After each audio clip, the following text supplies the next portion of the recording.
Hello YouTube buddies, and welcome to this week's video. So if you follow me on Instagram, Facebook or Patreon, you will probably have seen a post from me asking for you to ask me some questions that I will answer in this week's video. And thankfully some of you did ask me some questions, so that was rather nice. So while you watch me do a little bit of sketching, I'm going to answer your questions. Firstly, before we get going though, I'd just like to explain what I'm doing in this sketchbook. Some of you know that I am sketching my way to more solid ideas for my next children's book. So I'm getting used to drawing people who are skating, I'm getting used to drawing young children, and I'm also taking the opportunity to work my weaknesses, because when I first started doing these sketches I realised that my ability to draw hands and feet, I should say, it was low. On my first page of this sketchbook, I practiced just drawing hands. I mean, luckily, the more I practiced, the better I found that I was getting at hands anyway, before I dedicated a whole page to them. But practicing a whole sheet really helped me kind of hone those skills a little bit. So I decided to do the same for feet and for shoes. And I wanted it to be feet and shoes that are in action poses, not just standing still. So as I'm answering these questions, you'll be watching me drawing through a selection of feet. Hopefully that's your thing.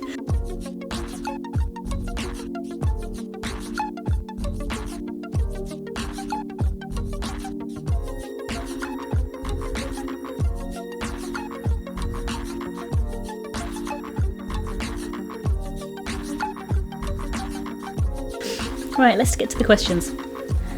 The first one's a deep one. I'm going to go there. The question is from Mustafa, and it says, how important is time to you, and how often do you think about it?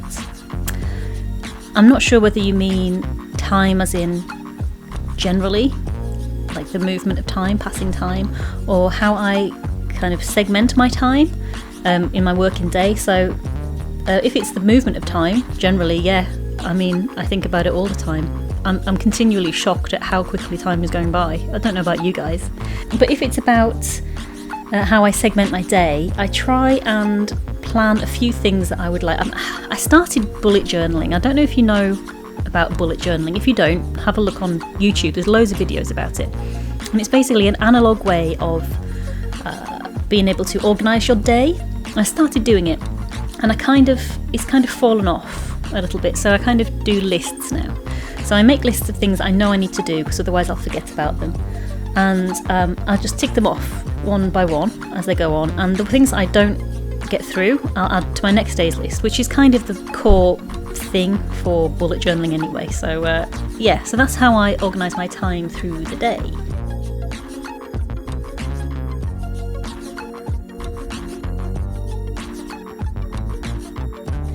Another question that I got was really nice. What gives your life meaning at the moment? So the things that give my life meaning at the moment are probably focusing on my children's books. So when I first started working for myself as an illustrator, an artist, I was kind of spending a lot of time just exploring different things. I was doing some liner cutting, I was doing pencil drawings, charcoal, landscapes, watercolours, and I kind of didn't really have a focus, and that was fine. I enjoyed that. I enjoyed finding who I was in the kind of illustrator artist world. But very recently, or I say very recently, relatively recently, I've refound my love of writing books and composing books and illustrating books. It was something I always wanted to do when I was at sixth form onwards. I always wanted to write books. I kind of wanted to be an author. That's what I wanted to do. I studied literature at university, and I kind of was always drawing, but in the background. I didn't think about joining the two. So now I've got my first children's book, which is on the way. I'm setting it for a general release of the end of September, all being well. Obviously, you've got to allow for delays because of COVID. You never know what's around the corner. But I'm aiming for a general release of the end of September. But my Kickstarter for that book has finished, and the ball is rolling for that now. So I'll be ordering those copies and sending them all out to people who've pledged to my Kickstarter. My book is called Our Dave, and it's all about a very special cat who is battling loneliness and loss in the cat shelter while searching for his forever home. And it really raises issues of loneliness, loss, family, adoption. It can help to raise conversations around empathy and friendliness with children. So I've really enjoyed doing this book. I have got some other children's books that I'm working on. So, I mean, this is probably the most organised I've been for a long time. So whenever I get an idea for a book, I'll try and write it down, whether it's on a notes on my phone or if I'll write it down in a sketchbook, in a notebook. So I've got one book written that needs to be illustrated. I've got one book planned out, but the words not really fully formed and needs to be illustrated. And then I've got this book that I've got an idea for that I'm working on now. And so the one that's about, I know it's going to be about a group of girls, and I know it's going to be them overcoming an obstacle, probably their lack of confidence or their confidence in a certain arena. And that's what I've been focusing all of my sketchbook work on. And I wasn't going to do this one next, but it's really got me. It's really given my work life meaning. So I think that's probably going to be my next book. While I've got the enjoyment and enthusiasm for it, I think I'm probably going to go for it. And one thing I'm doing at the moment, I'm trying to save up for an iPad Pro because I really like this hand-drawn kind of look that I'm doing. I know in my physical sketchbooks it is a hand-drawn look because it's physically hand-drawn, but I like that look. The tools that I've got at the moment for drawing digitally are they're really clunky, and I want something that's really responsive so I can get that hand-drawn look without it looking too digital, because this is the kind of style that I want to keep for my children's book. By the way, if you do like any of the free content that I give, I'm going to drop a link down below to my Ko-fi site, and that's just a place where you can drop off one-off donations if you like my content and you want to give me a bit of support, and any money that I get from that will go directly to saving for my iPad Pro, so it will really directly help, and every little will help. Obviously, there's no obligation. Don't feel there's any pressure to do that. I like putting free content out for you to enjoy, and I know money's tight for a lot of people at the moment. I'm there. I know how you're feeling, so don't feel any obligation at all. But if you feel that you want to, that link's there, and I'll pop that down below for you.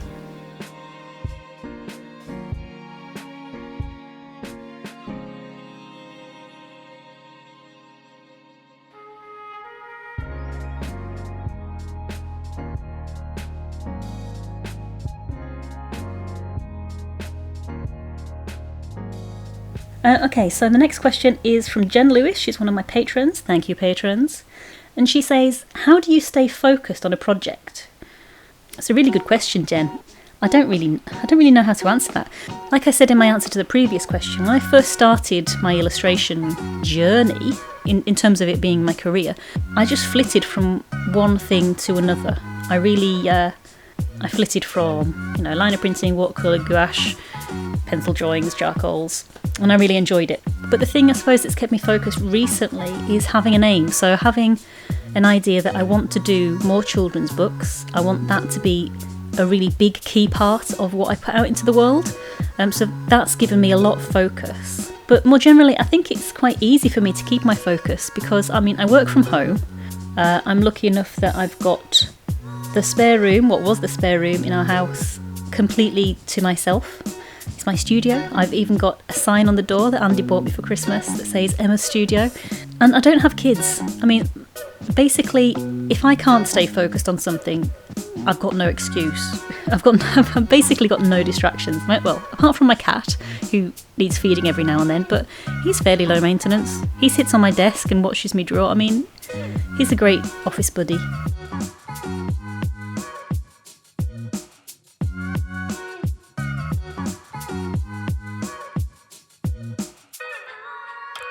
So that's the end of the questions that I've received. I hope you've enjoyed those. If any of you are on your illustration journey, please get in touch. If you've got any questions, if you've got anything that you want to know that I might be able to help with, please drop it in a comment. Find me on Instagram, pop it in a private message, whatever you like. I'd like to help.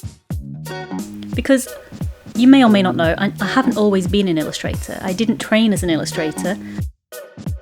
Before this, I was a teaching assistant, and before that, I worked in retail management. And the reason I started working for myself, if I'm being completely honest, was because I was sick of working like a dog for someone else in a job that wasn't going to love me back. But I have had that life experience of making that leap and taking that jump. And if you're in that position, I'd really like to be able to help you and give you a little bit of confidence. So contact me, let me know.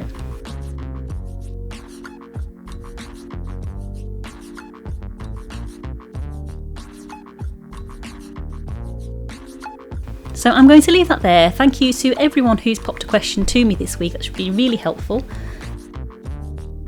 And one thing I'm going to say before I go is if you like looking through sketchbooks like I do, I love looking through other people's sketchbooks, I'm so nosy. If you enjoy that, I have got a tier on my Patreon page that is completely dedicated to my sketchbooks. Every month I make a video showing you all the pages of my sketchbook and the things that I've sketched in that month. And the good thing about it is that I show you the good, the bad and the ugly. I don't edit what I show you. So if you're interested and you love looking through sketchbooks, go and have a look at my Patreon page, and it's patreon.com/Emma Woodthorpe.